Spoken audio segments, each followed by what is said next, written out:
Are you saying that former Manila Mayor Isko Moreno asked you to retain his department heads for them, kumbaga ipagpatuloy nila, halimbawa ang pangungutong, etc. And are you saying that they give him a cut or they give... What's up mga kayon? Welcome back pa rin syempre dito lang sa Joe Malone TV. Tunay na balita, walang kinakampihan, sumasalamin sa katotohanan lamang. Ay, magandang hapon October 15, alas 4:30 ng hapon. Habang ginagawa natin itong podcast natin. Oh yeah. Shoutout sa lahat ng mga major sponsors natin dito sa ibabaw, pati na rin sa mga bagong pasok natin, mga lumang pasok subscribers, at click nyo na yung notification bell para lagi kayo updated sa mga videos na ina-upload natin araw-araw, ha? Maganda itong pag-uusapan natin. Bumanat na naman si Mayora. Bakit may mga ganitong interview sila galing sa mga mainstream media? Bakit si Yorme wala? Uy, invite nyo naman si Yorme para hindi masyadong halata.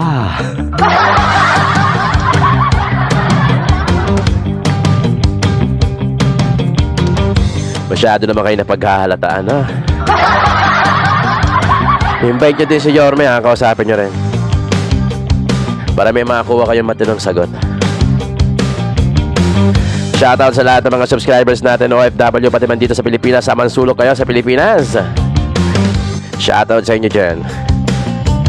Yung mga lagi nanonood sa Joe Malone TV, tunay na balita, walang kinakampihan, sumasalamin sa katotohanan lamang.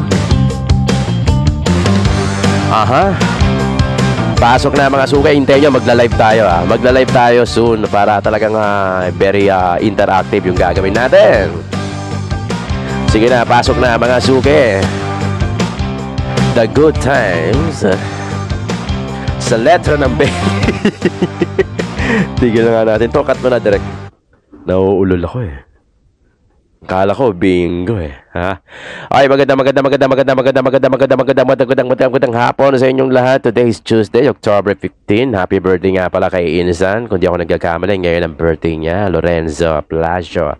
Happy birthday at sa lahat ng mga mag-birthday ngayon October, ha? Shoutout sa inyo at happy birthday, at sana mabuhay pa kayo ng 3,000 to 4,000 taon. Yung tipong ikaw na lang ang buhay, kami wala na. Pero ganun pa man shoutout sa lahat ng mga viewers na Joe Malone TV, pati na rin sa mga OFW natin at sa mga sulok ng Pilipinas ganaroon. Ay, marahil yung iba sa inyo, kung mga laman kayo ng YouTube, malamang napanood nyo na to. Oy nga pala, huwag kayong mag-skip ng ads. Tapos meron dyan sa baba yung yung pangkape natin. Wala akong kape ngayon Oo, wala akong kape. Baka naman. Marahil napanood nyo na to. Galing to sa ANC Digital, ha? Shoutout sa ANC, ha? Sa ANC ang galing, ha? Huwag nyo ako i-copyright, ha? Reaction lang naman itong ginagawa natin. Hindi naman tayo kumukuha ng video, ha? Ito parang in-upload nito parang 3 hours ago. Tapos nakapanayam ni Karen Davila. Etong si Mayora Hani Lacuna. At meron lang ako napansin na parang iba yung interpretasyon ata ni Karen Davila doon sa mga sagot ni Mayora. Kaya si Mayora natatawa na lang, parang nagpipishing etong si Karen, ha? Panoorin natin at pag-usapan natin sa dulo, at meron akong hinandang video clip galing din sa ABS-CBN na pantapat natin dito. Kasi parang parang parang iba yung parang merong gustong hulihin si Karen Davila dito sa sagot ni Mayora. Si Mayora natatawa na lang. Bakit ganon, no? Bakit ganon? Hindi naman para mag-gets na, panoorin na natin. All right, joining us now on Hot Copy, we have with us Manila Mayor Hani Lacuna. Mayor Lacuna, good morning to you. Good morning, Karen. Hi. All right, first, I want to wish you a good morning. And we were talking off air that you are recovering from an illness, right? Yeah, coughing for about a week now. But, this is the last day of my antibiotic. Ano ngayon, ha? Yung Uso ang sakit ngayon. Dahil sa panahon na yan, na paiba-iba, ako ang inyong lingkod galing din sa ubo. So I'm okay. Okay, well, thank you so much for taking our invitation on Head Start. So the race in Manila. Ay, pakinggan maigi. Pakinggan yung sagot ni Mayora at pakinggan nyo yung reaction ni Karen Davila sa sagot ni Mayora. Medyo pakinggan nyo. Well, a lot's been said about this, but let me ask on Head Start again. What's it like now that you are running against former Manila Mayor Isko Moreno? You were close like siblings. He calls you ate. In a press conference, you said you felt betrayed. Yes. Ito na naman tayo. Nakakalungkot, Karen. Sa totoo lang, I feel betrayed because in so many instances, he has already said na hindi maglalaban ang mga magkakapatid. Ito na naman. Hindi sinabi niya yon even during the wake of my father. In a lot of instances, even in party gatherings in front of barangay officials, it's all in social media. So I feel betrayed kasi bigla siyang tumakbo. And one more thing, when he left office, when he did not win the presidency, in fact, talked to us, Vice Mayor Yul and myself, na sinabi niya, pinagbili niya na, Yul, sabi niya ganon, patapusin mo si ate ha, sabi niya ganon, tapos ikaw naman. And then he said, ako, sa gedli-gedli na lang, magtuturo ako siguro, retired na ako. And then he asked me if I could retain most of his department heads para daw kasi may continuation ng mga programs. And of course, bilang ate, and naniniwala naman ako sa kanya because I've worked with him for the longest time, he had good intentions and he was concerned sa Manila. Pero unfortunately, during the past months, hindi nangyari yata yun. In fact, I was already calling the attention of some of these department heads regarding yung work ethics nila because there have been a lot of complaints. Halimbawa po, sa traffic, yung pangungotong and everything, sa basura, lahat po yan, yung mga department heads were department heads na pinagbili niya po sa akin that I should retain. So, doon po talaga na feeling ko na betray po ako. Akala ko it is out of concern, yun pala hindi. Akala ko totoo yung mga binibitawan niyang salita, yun pala hindi. So what do you mean? Yeah. Are you saying Pakinggan that nyo. former Manila Mayor Isko Moreno asked you to retain his department heads for them, kumbaga ipagpatuloy nila, halimbawa ang pangungotong, etc. And are you saying that they give him a cut or they give him binibigay sa kanya ang kita? Nakita niyo yung sagot ni Mayora na ang sinabi sa kanya ni Isko na nakikiusap si Isko na i-retain yung mga department heads kasi nga para mapatuloy yung programa niya. Tapos, so merong concern kay Mayora na meron ng pangungotong sa MTPB o sa traffic. Tapos ang reaction ni Karen Davila na parang gustong ma-retain ni Yorme Isko Moreno yung mga department heads para sa pangungotong, para tas yung mayroong parte si Isko, parang gano'n yung gustong ipaano niya, no? Di ba, nagigis nyo ni Karen Davila? O tingnan naman, i-rewind natin, di ba? Yeah. Mayor Isko.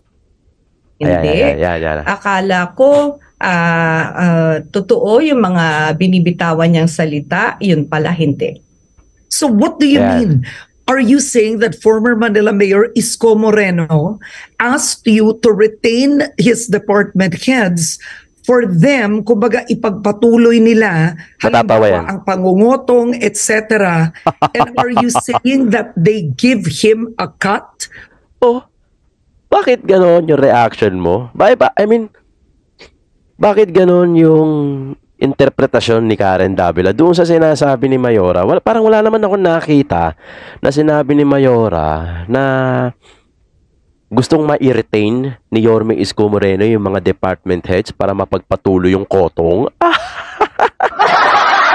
Bakit ganon, Miss Karen Davila? Kaya nga si Mayora nakita may reaction, natawa. Or they give him the binibigay sa kanya ang kita? Oh, grabe. Hindi po, ma'am. Ang sinasabi ko po is, sabi niya sa akin, para ho daw maayos pa rin kasi nakaplastado na po lahat, maayos naman daw po ang pamamalakad niya, ay i-retain ko po itong mga taong ito. Kaya lang po over the months, napansin ko po na napapadalas po ata yung mga complaint regarding po sa pangungutong, halimbawa po sa traffic, yung mga enforcer po, na ako yung nasisisi. And there were a lot of instances na tinawag ko po yung attention ng head nila and he kept on explaining na tinatanggal daw nila, one strike policy. At saka napansin ko po, every time na meron po kaming department head meeting po every first Mondays of every month, ang pumapasok po sa city na funds coming from their department ay hindi po sapat. The last time I called their attention it was already mid-year. Okay? Ang napapasok pa lang po nila sa coffers ng city ay nasa 27%. So nagtataka po ko sa dami-dami po ng mga parking areas po sa City of Manila. Bakit ganito lang po pumapasok? Saan po pumupunta yung pera na dapat po nakokolekta for the city? Yung pangungutong absolutely isolated case, 'di ba? Kung nangungutong yung isang enforcer, isolated case yun. I mean, bakit kailangan parang inililink nila kay Yorme Isko Moreno? Kasi gusto ni Yorme Isko Moreno na i-retain yung department heads. Department heads yun 'di ba? So, nasa taas yun. Yung mga nangungutong, nasa enforcer, yun yung mga nasa kalsada.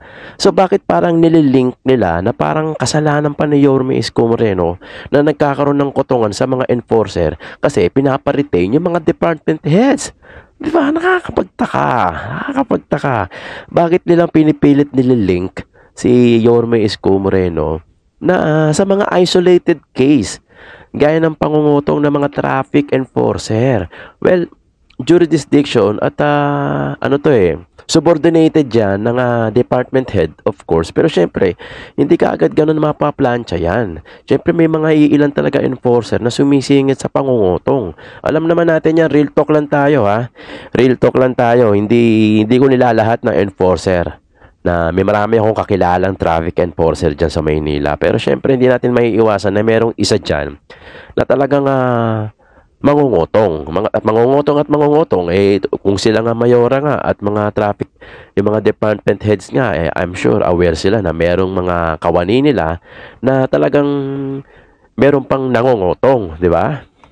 So saan po? Anong natuklasan po ninyo? Unang-una, mga tao to ni Isko. Number two, what did you do? Did you fire them? Actually, siguro napansin na po nila na nagiging makulit na po ako sa pagtatanong ko. The head of MTPB resigned without explaining. Opo. So number three, are you insinuating or do you have personal knowledge that in any way this kind of corruption was going on during Isko's time as mayor? Hindi ko masasabi yan, Miss Karen. You should remember po, during the time of Mayor Isko, pandemic po yan Parang merong gustong palabasin si Karen Davila, no? Na parang yung pangungutong sa enforcer sa MTPB, parang nung panahon ni Yorme Isko Moreno. Di ba? Parang ganun yung gusto niya sabihin. Ulitin natin. Nagiging makulit na po ako sa pagtatanong ko. The head of MTPB resigned without explaining. Opo. Oo. So, number 3, are you insinuating or do you have personal knowledge that in any way this kind of corruption was going on during Isko's time as mayor? Diba? Hindi ko masasabi yan, Miss Karen. You should remember po, during the time of Mayor Isko, pandemic po yan eh. So tahimik pong lahat, wala naman pong tao sa mga kalye natin. So yun na nga po ang nakakalungkot kasi they keep on comparing yun pong time ni Mayor Isko sa time ko when everybody else is already doing their usual thing. Nasa labas na po lahat ng tao. So yung pre-pandemic na situation natin, bumabalik na po ngayon during my time.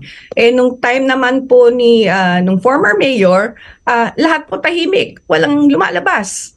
Wala hong tao sa labas, walang traffic, wala kahit ano. Ito. Bago natin ipalabas to. Nakita niyo yung nakita niyo yung diskarte na ni Karen Davila na parang meron siyang gustong maipasagot kay Mayora na hindi maidirekta ni Mayora. Kasi wala naman talagang masabi si Mayora. Pero parang ito si Karen Davila, parang meron siyang gustong parang gusto niyang, hindi ko alam di ba nagigets niyo? Ilang beses natin pinaulit na parang meron siyang gustong i-connect na mga bagay-bagay kay Yorme Isko Moreno. Sa kanya sinasabi ni Mayora na noong panahon ni Isko pandemic. Pero lagi natin, naupo si Yorme July 1, 2019. Nag-lockdown tayo March 20 o March 19, 2021. Hanggang, nag-ECQ, GCQ, kung ano-ano mga, na yan, hanggang sa matapos yung termino ni Yorme na mas magaang na yung pandemic noon, no? Pero sabihin ko na mula July 1 hanggang pagkaupo, hanggang March bago mag-lockdown, hindi nasa labas lahat ng tao. Kaya hindi mo masasabi na Mayora, hindi mo masasabi na yung buong termino ni Yorme Isko Moreno walang buong termino niya pandemic. Dahil yung mula July hanggang March nasa labas pa lahat ng tao. In fact, itong susunod na mapapanood nyo, this is July 22, 2019. Ganito kalupit si Yorme Isko Moreno niya na gusto niyang mahinto yung corruption sa Eddie at Patty na yan. Ganito ang approach niya kasi merong nangotong dito na traffic enforcer o MTPB. Ito, July 22, 2019. Ito, panoorin nyo. Bibigyan ko kayo ng isang araw pag hindi nyo tinuro sa akin yung nasa video, lahat kayo tatanggalin ko. Tandaan niyo yan. One head, isang koponan, kasalanan ng lahat. Pag hindi kayo nagsumbong ng kapwa ninyo nangungutong, damay-damay tayo lahat. Alam pananahimik ninyo, ipagpayag ninyo. Kung gusto niyo ng trabaho, meron kayong trabaho. Kung anong provecho, mga pribileyo, kaibaton, ibibigay ko sa inyo. Pero yung mangotong kayo sa isang nagkasala na okay na may mali, 3 pasahero sa isang motor, tatay, nanay, anak. Hindi may violation, titikitan na lang. Pag tikit, uwi na, may trabaho ka na, may dignidad ka na, kinausap ko kayo. Hanggat hindi ko nakikita, isuko nyo na lang. Kilala ninyo yun, yung nasa video. Kilala ninyo. Huwag kayong kokopya. Titikas yun okay na Ang hirap na ng trabaho natin, nag-i-invest na tayo Papayagan nyo na masulog tayo ng isang tao lang. Yang isang tao na yan, yan ay kamatis na nasa loob ng kain. Ang kamatis, kahit iisa lang ang bulok, kayang bulukin yung buong kain ng kamatis. Correct. Ito July 22 2019. Hindi pa pandemic to, Mayora. Ganun ang approach ni Yorme. Pag hindi binigyan na ng 24 hours, pag hindi nila tinuro, lahat sila tanggal sa trabaho. Kaya paano mo masasabi na si Isko Moreno ang gaya ng sinasabi ni Karen Davila na parang gusto niyang palabasin na yung corruption nung panahon pa ni Yorme Isko Moreno? Actually, bago pa makaupo si Yorme Isko Moreno, talamak na ang Eddie at Patty dyan. Hindi yan sa ano. Actually, si Yorme Isko Moreno nga ang pumutol talaga ng Eddie at Patty. Noon pa yan. Panahon pa ng mga previous mayors yan. Alam na mga batang Maynila yan. Sige, comment nyo rito. Magre-react yung mga batang Maynila na alam nila at alam ko dahil batang Maynila ako na hindi lang sa panahon ni Yorme Isko Moreno nagkaroon ng Eddie Patty o corruption na yan. Siya nga mismo ang pumutol dyan sa Eddie at Patty na yan, naabutan niya, kaya gusto niyang talagang tanggalin yung Eddie at Patty na yan kasi imbis na sa Manila o imbis na sa income tax ng o sa tax ng Maynila mapunta sa mga organizer pa tulad nila Eddie at Patty. So sila yung nagko-corrupt. Nagko-corrupt talaga. Kaya wag nyong kasi yung ibang klase kasi yung interpretasyon ni no. Hindi ko alam kung sinasadya niya o nagpi-fishing siya si Miss Karen Davila na parang alam mo yun, yung parang may tawag doon may parang kino-corner niya yung ini-interview niya na sumagot ng parang gusto niyang ganun ang isagot mo. 'Di ba? Kasi the way na mag-interpret si Mayora na parang sinabi niya na ayaw ipatanggal ni Yorme Isko Moreno yung mga department heads para maipagpatuloy yung pangungutong tapos yung share mapupunta kay Yorme. 'Di ba? Nagets nyo? Parang ganun 'di ba? Parang ganun yung sinabi, 'di ba? Oh. Kaya kayo sa mga vlogger lang kayo manonood. Sa mga trusted vloggers lang kayo manonood kasi tunay na balita, walang kinakampihan, sumasalamin sa katotohanan. O, di ba? O, kayo na yan, hindi sa akin galing yan. Pinapanood ko sa inyo. Tinignan ko doon sa channel nung yung mga nag-comment, medyo hindi nakagets. Parang na-focus kay Mayora. Pero this time parang bakit ganun yung interpretasyon ni Miss Karen Davila na parang tapos yung sa huli na yung corruption o yung pangungutong parang during Yorme Isko time? Hindi Kung talagang alam mo ang kwentong Maynila, kung talagang alam mo kung ano nangyari for your information, Miss Karen Davila, kung alam mo kung ano nangyari sa Maynila before Yorme Isko Moreno, pucha, papasalamatan mo si Yorme Isko Moreno dahil grabe ang Eddie at Patty at corruption before Yorme's term. Grabe dyan Alam na mga batang Maynila yan at sila makakapagpatunay. Magko-comment yan dito. I'm sure. Magko-comment yan dito kung ano talaga ang totoong nangyari sa Eddie at Patty at sa corruption na yan. Si Yorme Isko Moreno nga ang pumutol niyan Bakit pinipilit yung inililink si Yorme Isko Moreno sa corruption ng enforcer? Saka bakit ngayon lang? Bakit ngayon lang? Matagal na nangyayari yan sa mga traffic dyan sa Kamaynilaan. Aba, maraming video dyan na magpapatunay.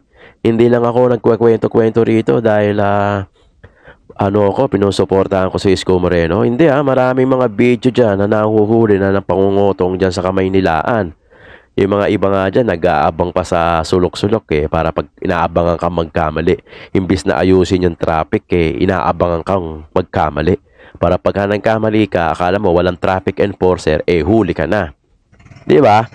Ayan tayo no? Kaya sa mga trusted vloggers kayo manonood, Hindi yung puro ganyan na bakit, ay nako.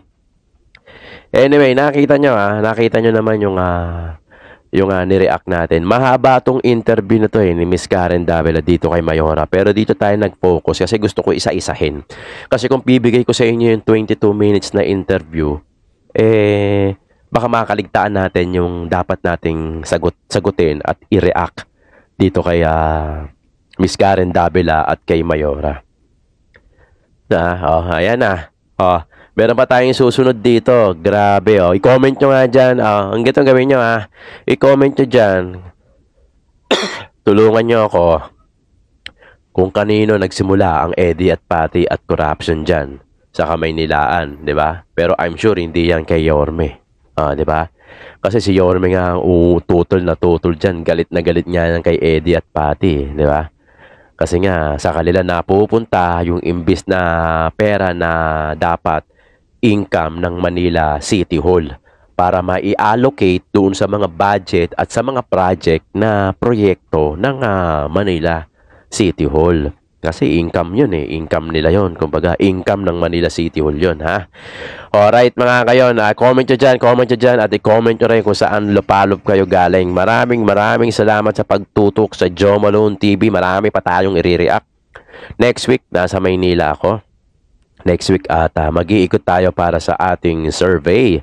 Dahil tayo ay lalakad na ulit at lalabas na. Maraming salamat doon sa nag-send ng super thanks diyan sa ating mga comment. Maraming salamat sa inyo, sa mga major sponsors natin. At sana meron tayong pangkape sa baba. Thank you in advance. Maraming salamat, Joe Malone TV. Tunay na balita, walang kinakampihan, sumasalamin sa katotohanan lamang. God first.